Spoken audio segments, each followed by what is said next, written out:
Здрасте, дорогие товарищи.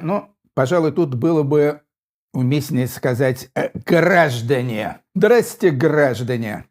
Почему граждане? Потому что так обращались к населению Советского Союза так называемые менты, милиция. Мы для них были гражданами, но они для нас были ментами или мусорами. И сегодня у нас пойдет речь как раз об организации под названием МВД, о делах некоторых и о ее практике.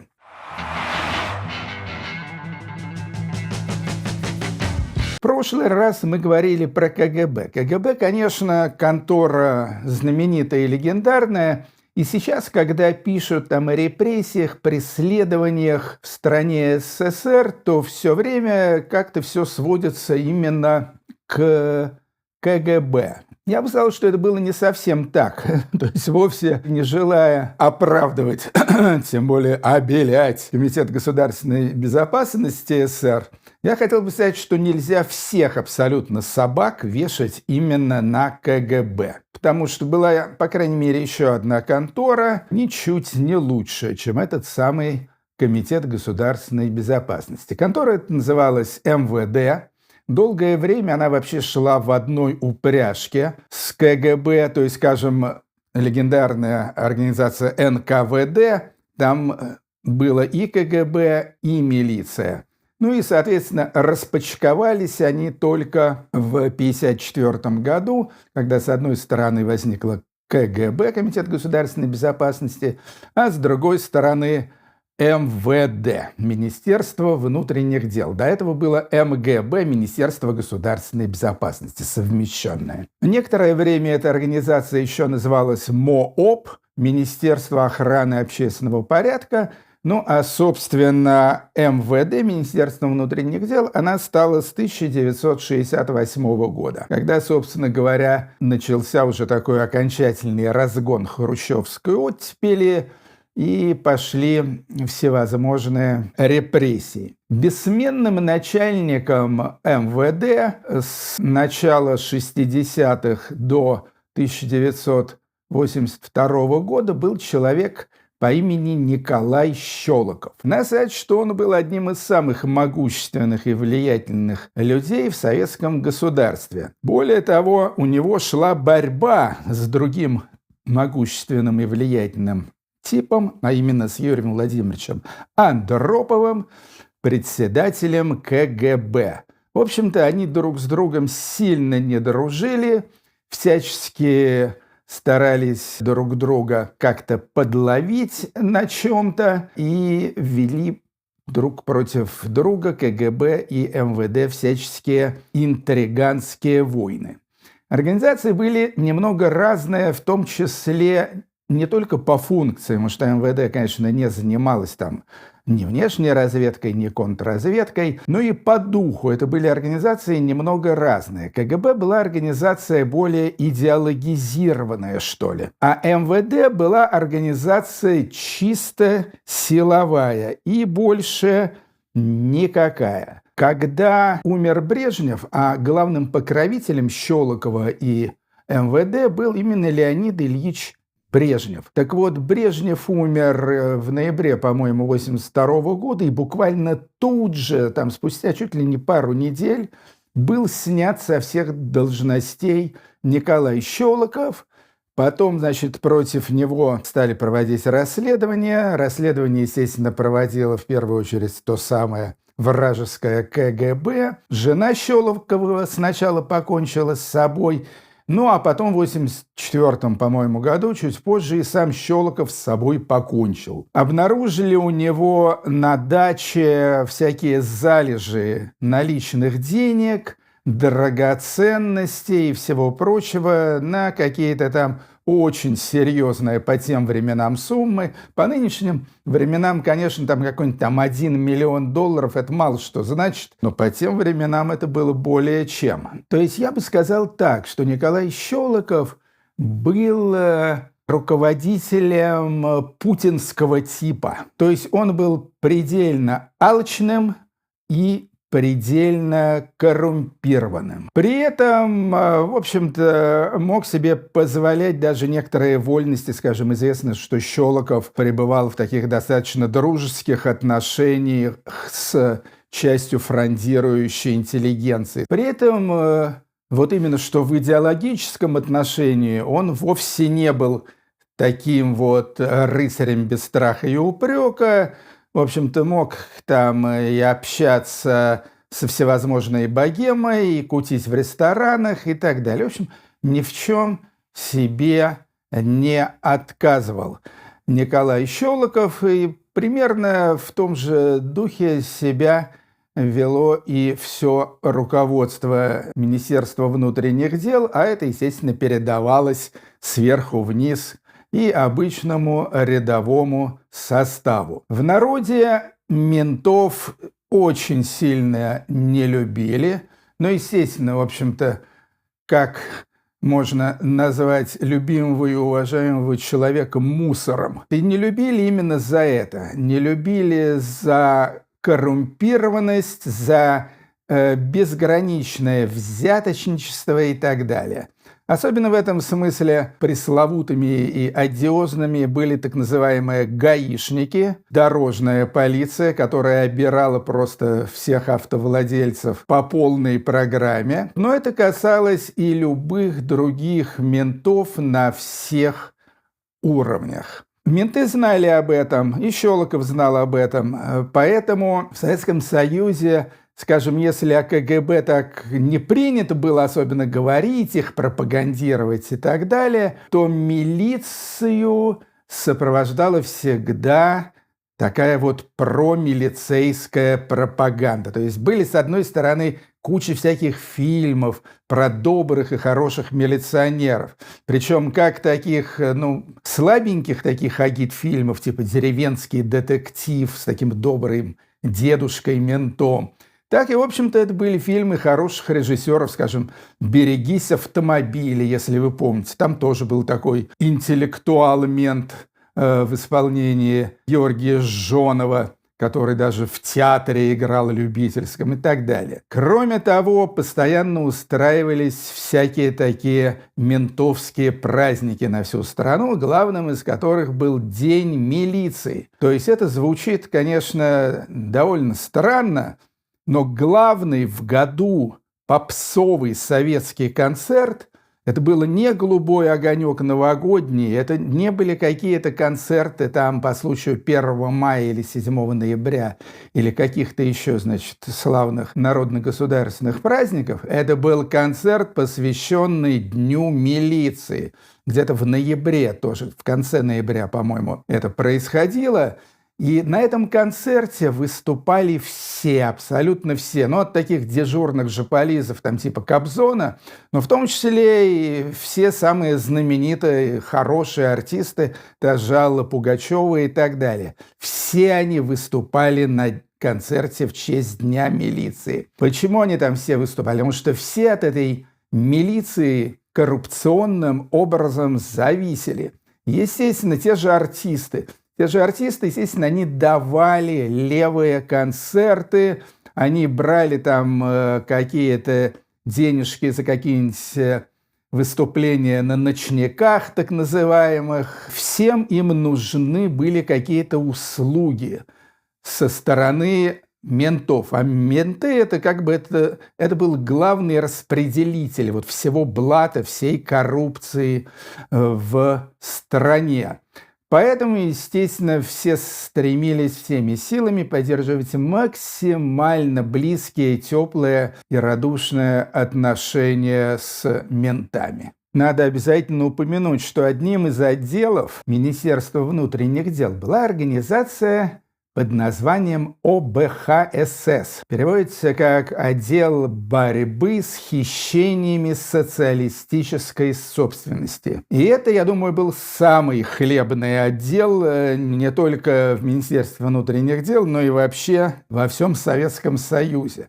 То есть это было ментовское подразделение, которое отслеживало, значит, всяческую коммерческую деятельность, которая, естественно, в Советском Союзе, стране победившего социализма, была наглухо запрещена. То есть это касалось и спекуляций, и всевозможной вот этой торговли из-под прилавков. Это касалось в том числе и неофициальных, нелегальных концертов, которые, в общем-то, давали не только там всякие подпольные рокеры малоизвестные, но и, скажем, Владимир Семенович Высоцкий. Вот все это отслеживала ОБХСС. Соответственно, вы можете представить, какими безграничными связями и возможностями эта организация обладала. Переходя к моим личным отношениям с ментами, тут мне особо рассказать нечего, потому что, да, несколько раз, естественно, я попадал в отделение милиции, кто не попадал, за драки какие-то ресторанные, за, в общем, какое-то нехорошее поведение, но это все было вполне заслуженно. Я против этого ничего не имел, меня отпускали под утро, я даже 15 суток никогда не отсиживал. Единственная серьезная, насколько мне известно, операция, которая против меня была проведена ментами, возможно, кстати, что именно вот этим ОБХСС, хотя я в этом не уверен. Это дело было в марте 1984 года. Знаете, есть такая прекрасная московская группа «Браво», Женя Хафтан, Жанна Агузарова у них тогда пела и так далее.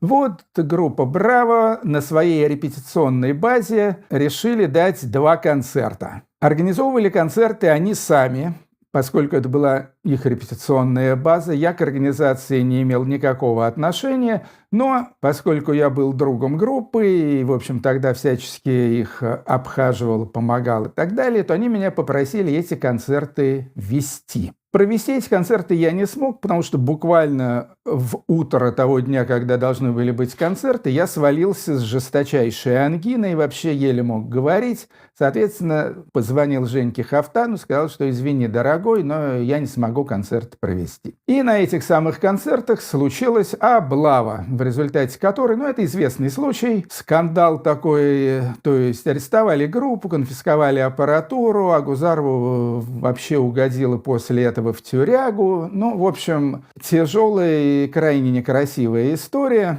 И это все устроили как раз менты и допрашивали группу «Браво» на Петровке 38. Это не имело отношения к КГБ, скажем. Значит, при чем тут я? А я тут причем об этом я узнал уже много лет спустя, 10 или 15 лет спустя.